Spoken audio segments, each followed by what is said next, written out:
All right, so we are joined right now by Lourlo outside of the NALCS against a Team Liquid backdrop, which Let's is go Liquid, yeah, baby. nobody's done that before. Okay, so you guys had this crazy game against CLG. You won the first one, and then in the second game of the match, I walked out at the very end of it because the other room finished and they were like in your base and everything. And then I went upstairs to the press room, and you guys had won. So if you could please explain to me, because I would love to know what happened. What did I miss? Yeah, so basically we were really down early game. Like Kazakhstan or Rainover got picked like a few times, and he was like 0-5 mid game. So it pretty much just came down to us getting picks with Twitch and just abusing the Jace lane because he kept overextending. So after we did that, we abused Jace, got gold, and just started team fighting with 3-item Twitch and Oriana, and then just started winning. Let's talk a little frankly. In the past, I feel like you're one of those players that, there's several North American players that kind of fit this, where people say like, oh, he could be really good, or he could be like a great player or something like that, but there's always kind of like, you kind of hung out in the middle tier. I think it's where a lot of people would have pitched you. But this match looked particularly good, and I've been hearing really good things about you lately. Do you think 2017 is possibly your year? Yeah, I think this year around I am way more confident than before. Like I have a really good backing in terms of veterans with Piglin and Rainover, and also like the support staff is better than ever. So yeah, I have everything lined up for me for success. So I'm just really looking to just improve myself even more and just be a top tier talent this split. Conversely, Rainover, such a huge pickup for Team Liquid. That match just got hit by every Ash arrow ever. We were laughing a little bit about his 0-6-1 record in the middle of that game. What do you think? Do you think is he taking a little bit longer to adapt to the TL environment, or what was it, just an off game? I think it was probably just an off game, but it's always hard to play versus Aurelion Sol, who he's like really good at it. So in terms of like the early game, we didn't have much mid priorities, so Aurelion Sol could do what he wanted, and Rainover didn't have many options. And whenever he went for like overextending plays, he just got punished by Aurelion Sol or Ash arrows, and then he got punished. Now, the interesting thing about Huhi having Aurelion Sol is you now have 4 more reasons to prevent him from having Aurelion Sol with the 10 ban system. Why allow him to get that? And kind of also, what are your general thoughts on the 10 ban system? Yeah, I think in general we should have banned Aurelion Sol in the second half if we were looking to blind pick mid, because they're obviously going to counter pick mid if we pick top early, and then in mind they picked Jace early, so they had to counter pick mid. And I think the 10 ban system's really interesting because it gives at least the solo lanes a lot of flexibility in terms of what they want to play. Yeah. And also it makes draft, I guess, way more detrimental. If you mess up, you get punished really hard. If you do well, you get more out of it. So it's really nice. I like it a lot. Did you see many movies during the break?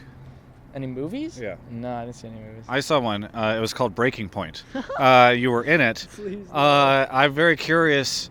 So one of the things that was very apparent in that, and at least now is out there in the public, is that you and Dardoch have a very, very close friendship. First off, has that continued during the break? Yeah, so me and Dardoch will always get along. It's just like, in terms of team environment, we had our differences, but we still got along, and we still had good synergy together. It's just like our personalities don't mesh quite so well together, but it was also, I think, Dardoch, Loco, and Piglet's personalities not meshing well, so it just like stumbled a bunch of things up. Yeah. But yeah, me and Josh are really good friends still. So your personalities don't mesh very well, like in game, you're saying? Yeah, like in game, it's like okay, we can manage it, but with the other personalities happening, it just made it really bad. Yeah, because you were kind of like, if there was this angry rivalry between Dardoch and Loco in that, like you were kind of like the side character, the girlfriend or something that's around to kind of support the guy that's having a hard time. Is that kind of relationship going to continue going into the 2017 LCS? Like, do you think, is it going to be weird when you play Immortals and have him on the other team? Oh, I'm really excited to play versus Dardoch in general because, it's just going to be even more like hype than before, because I always had a lot of hype playing IMT because I respected Huni and Rainover a lot. I thought they were the best top jungle duo at the time. So now it's just going to be like a grudge match between me and Josh, and I can't wait to play. Yeah.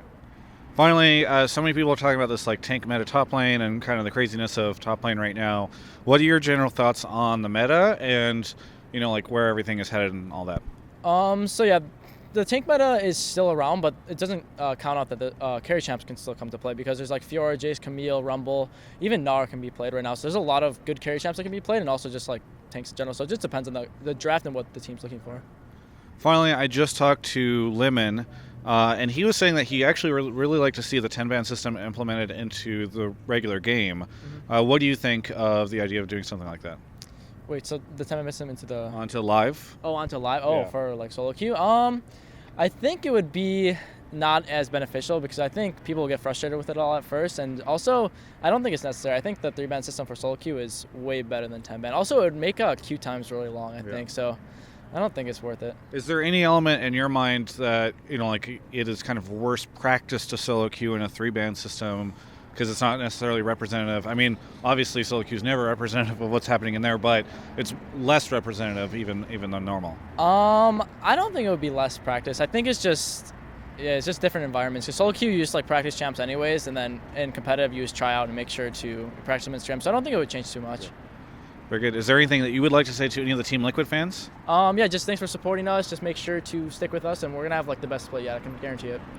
Very good. Thank you so much, Lourlo, for your time. For everyone else, you can check out the rest of our coverage of all things esports here at Yahoo Esports. Hey guys, be sure to check out our mini documentary coming out this Wednesday, the 25th of January. It's about scouting grounds, which happened during the off season. We follow a certain player named Deftly. It's really cool. Check it out.